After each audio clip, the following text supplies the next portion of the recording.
Your authentic voice is like your fingerprint.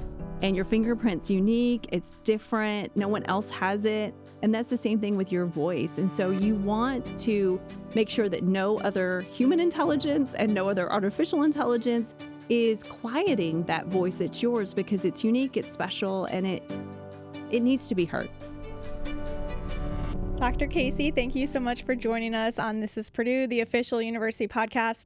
We've spent a lot of time together. We were just at the first Sunny Fest in Dallas, Texas, where you spoke on a panel, and we discussed a lot of different things at that conference. It's like the curiosity around AI and not being afraid of it. But you're a nationally recognized business communication expert, a clinical associate professor in the Department of Organizational Behavior and Human Resource Management. And we're also going to dive into the Center for Working Well's Leadership Coaching Institute, which you're the head of.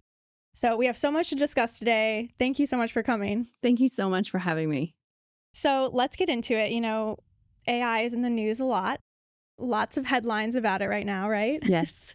So we know that younger generations, Gen Z specifically, really started using AI in school and also, though, at work and social situations. But as a professor who's actually teaching and mentoring this generation, what do you see as far as what their relationship with AI is really like?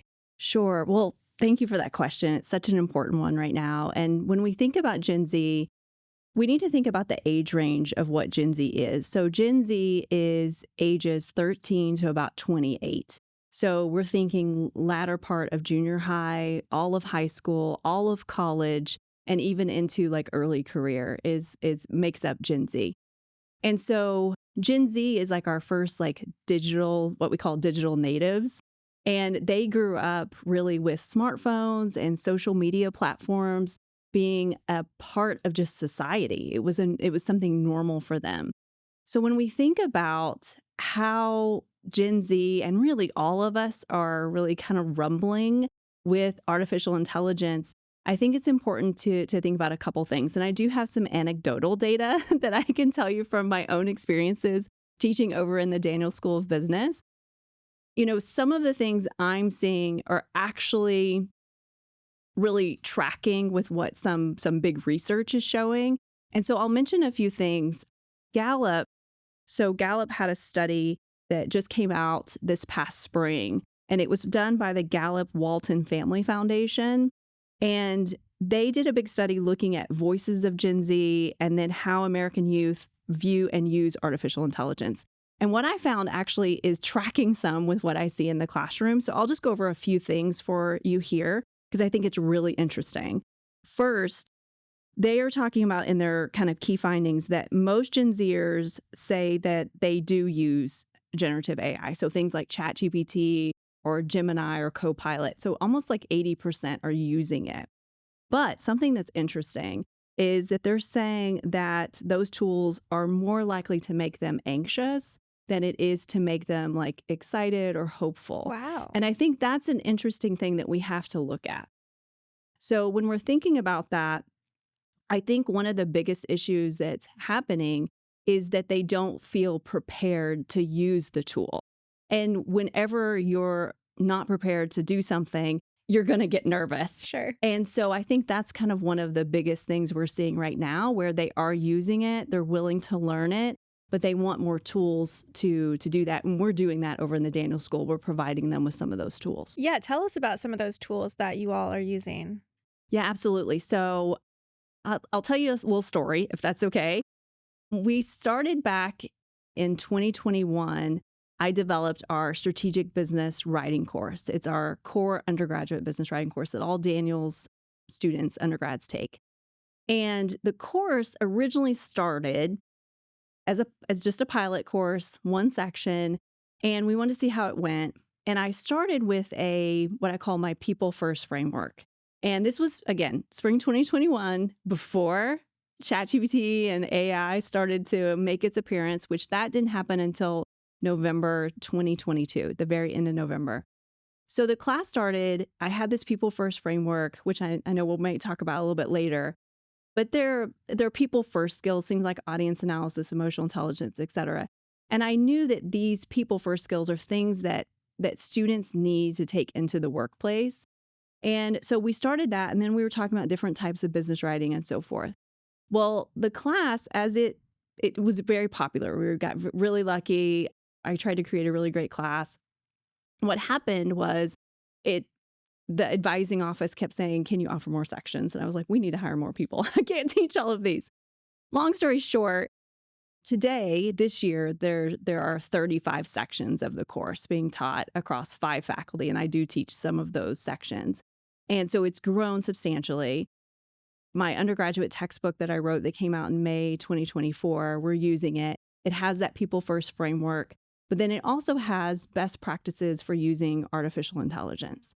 And when ChatGPT first came out at the end of November of 2022, I remember I was actually at a dinner party with some colleagues from the Daniel School of Business, and someone said, "Have you heard of ChatGPT?" And I said, and they knew I was actually under book contract and was writing a book at that time. And I said, "Yes, but I haven't had a chance to look at it. What is it?" I knew it's some AI thing, but I was like, "What is it?" And they told me what it was, and I just looked at them and I was like, and I thought to myself, "Are you kidding me? What is this?" And so I went home, I looked it up more. I didn't sleep well that night. I woke up the next day. Well, once I did get a little bit of sleep, I woke up the next day and I turned to my husband, who is also a professor at Purdue, and I said, "I need to contact my editor." And he said, "What are you going to do?" And I said, "Well," I said, I'm going to pivot, and I'm going to talk to my editor, and I'm going to say, because I'd already written the first 5 chapters, which was this people first framework. And it's a great foundation for anyone. And I said, we're going to keep that. But then when I move in to talk about traditional types of writing, I'm going to learn, I'm going to figure it out, see whatever research is out there, but I'm going to go into ChatGPT and I'm going to figure out what are best practices. And so I contacted my editor. We had a meeting. And so my editor at Kendall Hunt Publishing was just incredible. And I said, "I think we need to have one of the first books to market to talk about best practices in AI, and I'm going to figure this out." And he said, "I love this. Let's do this." And so that was what I did. So I was still writing, because it takes a little while to write a book. I was still writing that spring of 2023. I didn't use it in the classes. I was really kind of digging in and doing some research. But by fall 2023, less than a year after ChatGPT came out, we were already teaching best practices in the undergraduate business core writing class. And then my book came out in May 2024, and now it's available where people and students across the country can do it and use it. But we were already putting into place some of the best tools that they could use. So that's kind of the story of the class. And I think the evolution of it really speaks to the Boilermaker spirit of let's be one of the first to do something. We are a flagship in so many ways. And I think we are a flagship when it comes to artificial intelligence, not only in the Daniel School with what we're doing, but across the university, which I'm a Boilermaker myself. Besides being a faculty member, I graduated with my PhD from Purdue in 2005. And so it was in me that we have to do this. And I'm so glad that we did, because I know it's making a positive impact for our students. Absolutely. So with your experiences with students, you also have Gen Z children. I do, yes. What are some of the questions that students have about using AI as a tool? Yes, absolutely. So a lot of the criticisms, and even some of the things that Gallup study was saying, was that some of the criticisms they're afraid that it's going to hinder their critical thinking. And some people have said, well, we can't use artificial intelligence in the classroom because then they're not going to know how to write. And the same argument was actually made about the calculator when it first came out. If we use calculators, no one's going to know how to do math. Well, we all know how to do math to some degree, right? To some degree. To some degree. So when we think about this, we can think about how the critical thinking, how do we want to say this? I think any tool can be used for good or bad, right? And so AI, absolutely, if you just plug in what you want and just say, write this essay for me or write this for me, and you don't do any really human thinking and put any of yourself into it, then it will hinder your critical thinking. And that's not what we teach, right? That is not a best practice. In fact, what we do is we provide opportunities for our students to, they have to, when they turn in an assignment that where they use AI, they turn in like a packet. And so they turn in like a first draft that is their original thoughts, no AI at all. Then they have to turn in like their prompt that they use to edit or revise. And so we teach them prompt engineering. So they turn in their prompt, they turn in a screenshot of what AI provided back. So whether it's ChatGPT, Gemini, Copilot, whatever it is, the next thing they provide is their revision that has like some of the AI incorporated, but they can't include everything that AI gave back Every to them. sentence. Yes. And then the last thing we have them do is write a reflection on it. And the reflection is, what did they find helpful about using AI for this task? What did they not like about it? How do they envision using AI in the future for something like this? So in the students, the first time I did this assignment back in the fall of 2023, I was so surprised at how critical the students were of the AI. And now, I mean, I've seen it every semester. They find some things to be really helpful, but there are some things they don't like, and they do not want it to take over their authentic voice, which I love that. And that's something about Gen Z, is that they really do care about having their voice heard, which is important because this generation, when you're this young, you are still finding your voice. And so the fact that they don't want to let it take over means that they're more likely to not let it take over their critical thinking too, which is a very good thing. So when it comes to students' curiosities, how they can best like shape their approach to AI, I know in the SunnyFest panel you talked about the 3 pillars. So expand on that a little bit for our listeners and our viewers. So when we think about AI, I think there's a few different things we can think about. So I think mindset, authenticity, and integrity are 3 really great ways to look at AI, but also look at your life too. Like they definitely apply in lots of ways. So mindset, when we think about, just like we talked before about how AI, because it's new, can be a little scary for people. Whenever we think about our mindset is something that we can choose. So we can have a growth mindset, we can have a fixed mindset. And so if we are thinking, I don't want to try something new, I just want to do what I've always done, that's more of a fixed mindset. It can kind of keep us sometimes from really being able to pursue some of our goals if we are not willing to try new things. We can also sometimes find ourselves getting into like a negative mindset, especially when we're afraid of something. Like if anyone has ever thought about like, what if this happens? What if that happens? Like you immediately go negative. And so that negative mindset, we can flip it. Well, what if something good happens? What if this turns out really well? And so I think sometimes with AI, it's easy to get into a more of a negative fixed mindset. Like, I don't want to try this. I'm scared of it. Especially given the fact that there's still a lot of places like in schools, whether it's a certain classroom or like K-12 education where they're like, you cannot use this. Like you cannot use this because they're still honestly grappling with how to integrate it into education. And that's something I think that, we do need to talk more about just as a society of where do we go with that. But the mindset's important. So let's try to look at it from a growth mindset, from a positive mindset, understand that there are limitations, not be blind to those, but how do we move forward in a productive way?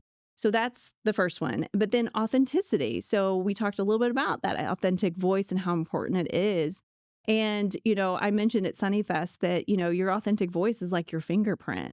And your fingerprint's unique. It's different. No one else has it. And that's the same thing with your voice. And so you want to make sure that no other human intelligence and no other artificial intelligence is quieting that voice that's yours because it's unique, it's special, and it needs to be heard. It needs to be at the table. So then we also have integrity, and integrity is kind of how do we use AI ethically? And I think the biggest thing is let's just be honest and transparent about how we're using AI. If we're doing that, then there's really shouldn't be an issue. It's not like you're hiding something and so forth. And I think integrity really ties back into authenticity because I feel like if we're showing up authentically, we're going to be showing up with more integrity. I agree. I love that. How can adults, parents, educators, mentors, coaches, anyone who interact with children, how can they positively shape a student's experience with AI? Yeah. So again, I think if we go back to that kind of growth mindset, that positive mindset, like let's look at this as a tool. It's just another tool that we can use. There's absolutely nothing wrong with having like healthy boundaries and healthy parameters around how we use AI. And I do think that we should be clear about that. Like, hey, we're only going to use AI in this capacity. And that's exactly what we do in our strategic business writing classes. Like, we're going to use it here, here, and here, but we're not going to use it over here because we have different learning objectives for this assignment. And so I think when we explain that to them, which Generation Z is a why generation, they want to know why. And I love that about them because I want to know why about a lot of things too. And so I think it's really healthy to just be able to say, here's how we're using it. Here's why we're using it this way.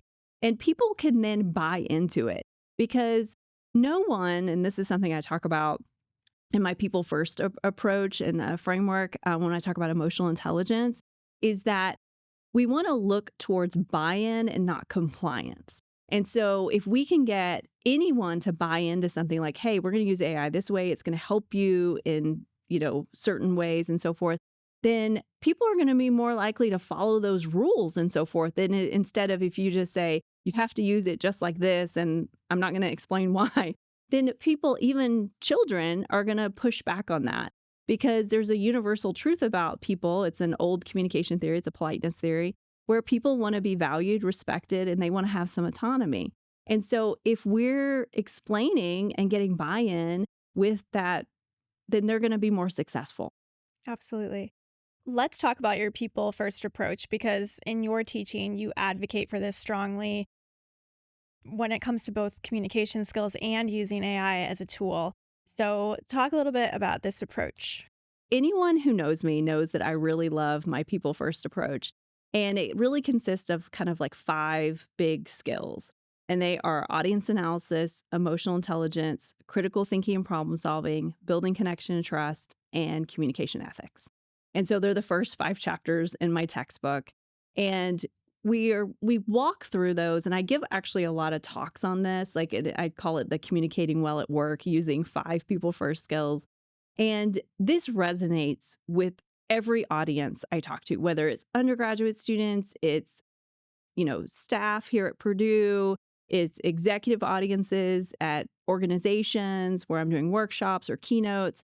But these really resonate with people because the hardest part of anyone's job is usually working with other people. And so it's not in terms of like, if you're technically trained well, you're going to go in and in a silo, you can do your job well. But that's not the way most companies and organizations work. You are going to be working with other people, and there's going to be conflict sometimes. There's going to be miscommunication.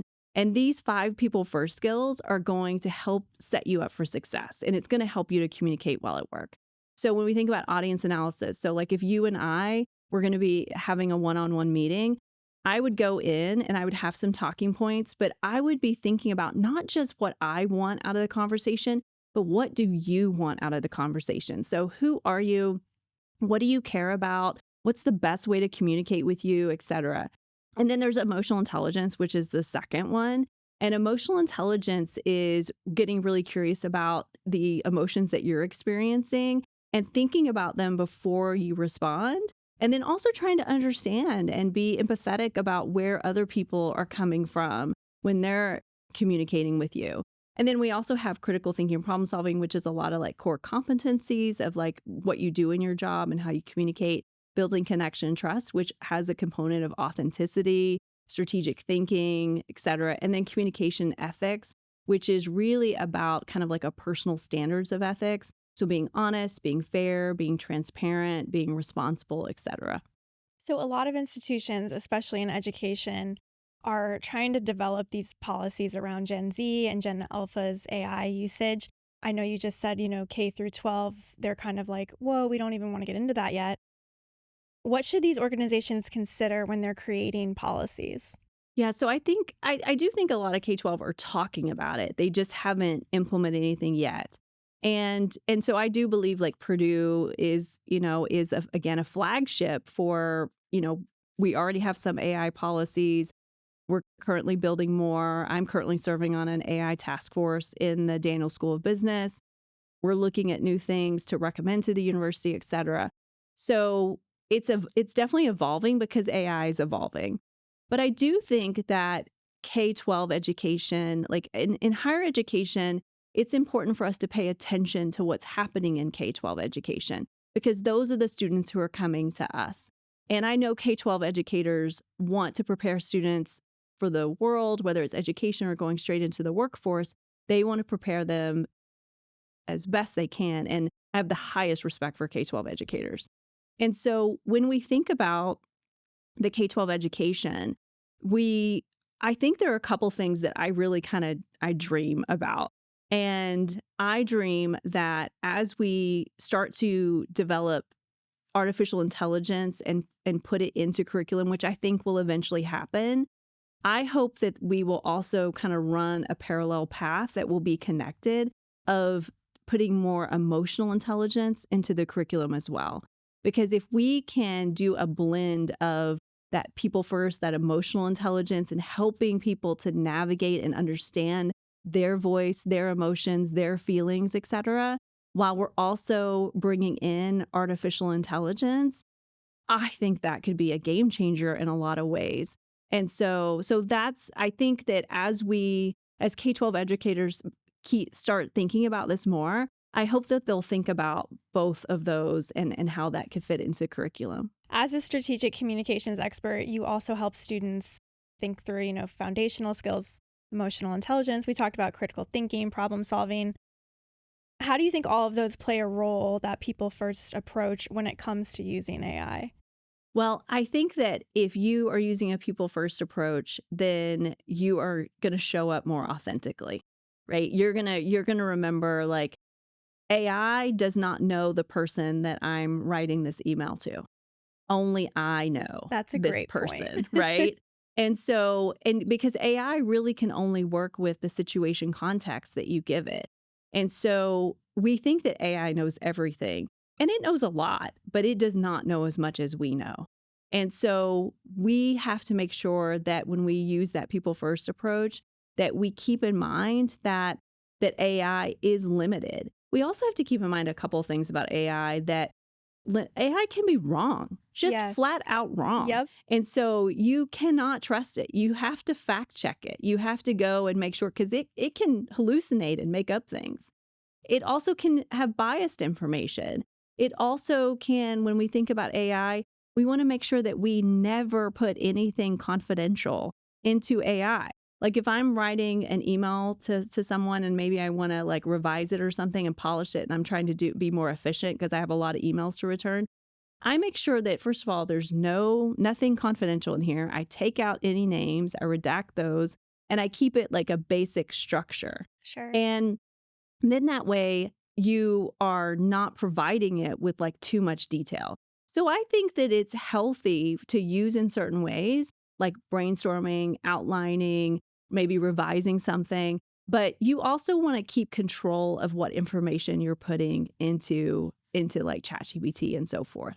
That makes sense. I know I have personally used it. At first, I had a little bit of a negative mindset. I'm like, I want to be true to my voice and stay creative. But it's very helpful for either combining certain sentences into one thought. I've found that that's very helpful. But then also, can you make this email a little bit more firm or in a polite, professional way, right? Yes. But there's so many uses for it that do make sense, and it does like really help, especially in a professional setting, I think. Yes, absolutely. So what advice do you have for students who are curious about using AI but may not have used it yet? So if they're brand new, then I just say, just try something easy, right? Like if you want to use it for brainstorming, just pick a topic that you're interested in, maybe you know a little bit about, and then just see. And you can kind of test the waters with it to see like if I ask it like, what is the date next Friday? Sometimes it gives you the wrong date. Like it's not the correct day. And so I'm like, that's not right. But then it also can provide really helpful information very quickly.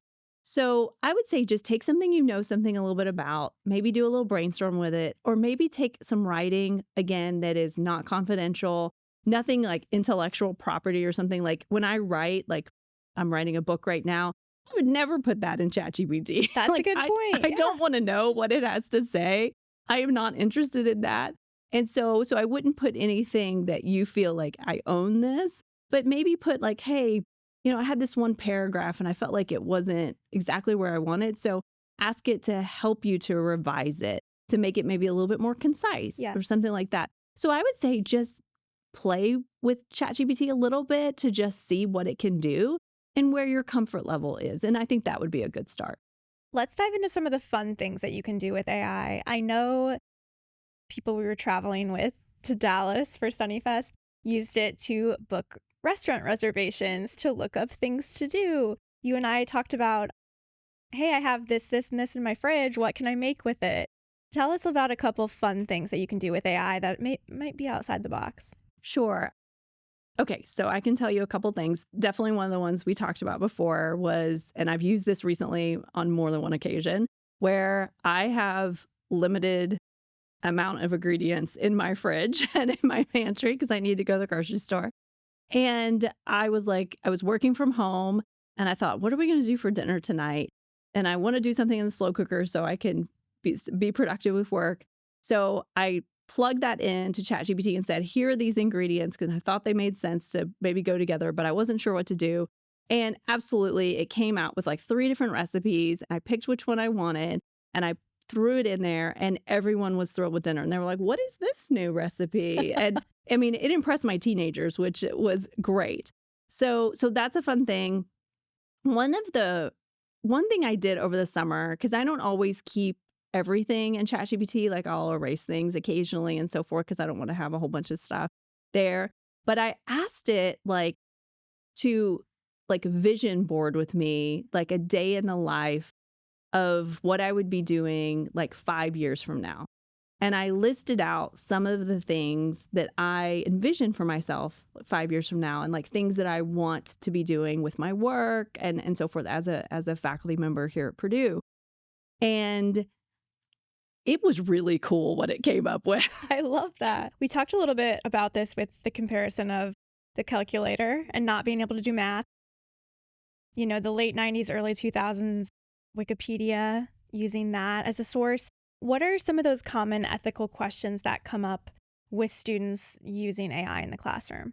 Yes, I remember the days in the early 2000s when I was a graduate student here at Purdue and students would turn in something and it had Wikipedia as a source. I was like, this is not a legitimate source. You cannot use this. And so when we think about AI, so the latest version of ChatGPT in particular has gotten much better at this, where now it'll provide a link and you can go to like a primary source. And that's something we've said for a long time. Wherever you get information, the best information is always a primary source where you're citing something exactly from where it comes from. Now, as we mentioned, ChatGPT can still be wrong. And if it doesn't cite something, you should definitely be skeptical. But you want to click on that. If it provides a source, click on it, go to it, make sure that it's correct. And so if you go to the primary source, then I think you're probably going to be okay. And that's the biggest thing. And that's actually one of the biggest developments that they really tried to address some of those hallucinations that are happening, but they do still exist. What do you think the future of AI looks like for students and younger generations overall? I love that question. I get asked it a lot, and I love it because AI is just going to continue to grow and get bigger and bigger, and we're going to see it in more and more places. Of course, I look at AI from a communication lens, like how do we use it to help improve communication? And there's lots of other people here at Purdue and other places who are looking at AI in lots of different ways, in lots of different industries and so forth. But I'll stick to my wheelhouse. When we think about AI and as it continues to grow, and I do believe that I felt this even in December 2022, which is why I made a pivot in my book, that I was like, I don't want to write a book that's just going to be automatically outdated, right? I want it to be something that's really helpful and impactful for students.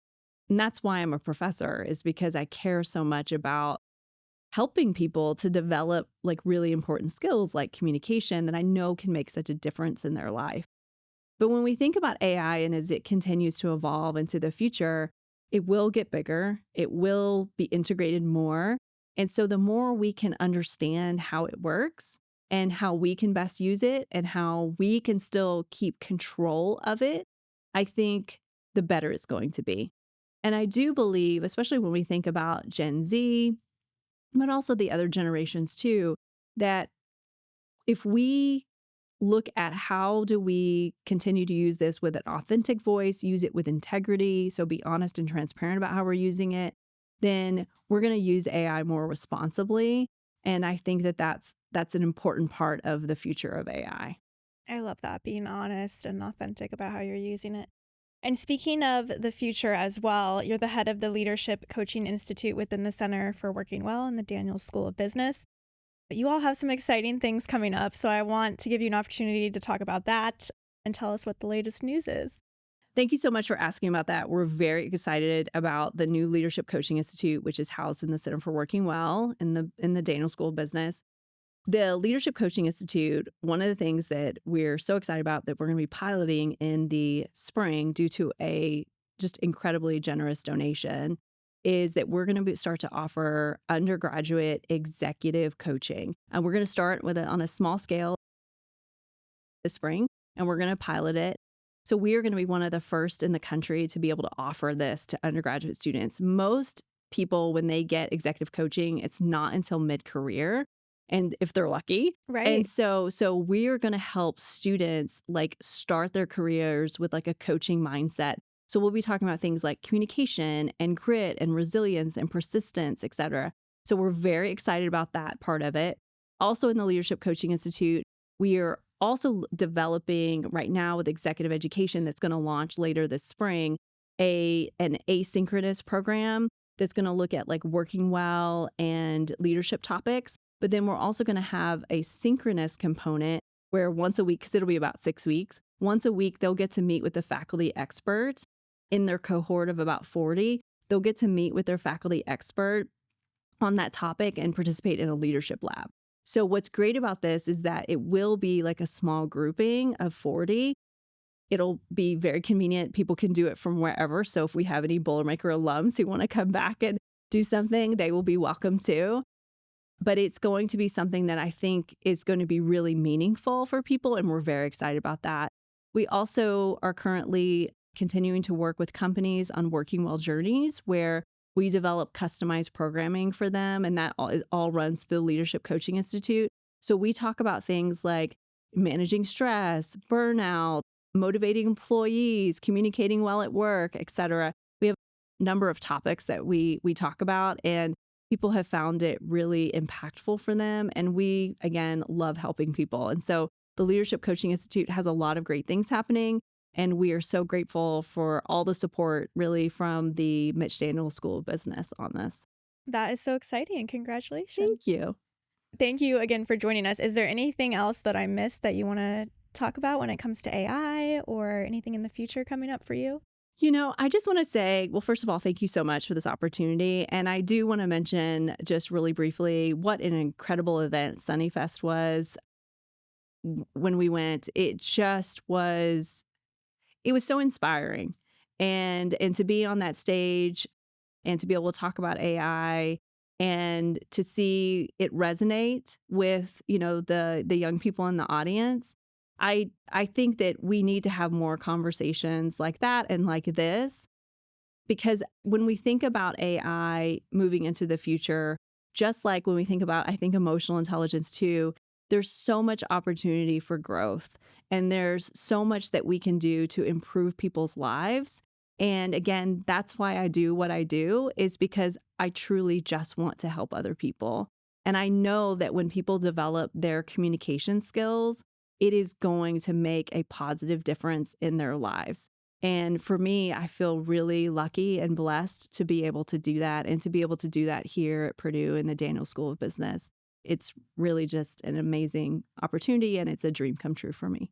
It was so special seeing all of the young people, listening to you at the panel, and they're so excited and they have so many ideas, and it was just a great experience. Yeah, it's amazing. When you work with, young people like that were there at Sunnyfest, and I'm so lucky to get to work with our students here at Purdue, the students, the energy that is on a college campus. Like, because I write a lot in the summer and then I come back and I'm always ready to come back in the fall. And I love the energy of when the students are on campus. And I like to walk around campus and just see like the buzz, right? And there's something so special about Purdue. And I know I'm biased because I'm an alum too, but there's something so special about this place. And the students, and even though we are a big university, this is a place where people can find their place and find belonging. And I think that is so unique and special. And I just love being a part of that. That's a theme of this podcast, so I appreciate you hitting on that. Absolutely. Well, it was so fun getting to know you, and this conversation was incredible. So thank you for coming. Thank you so much, Kate. I really appreciate it.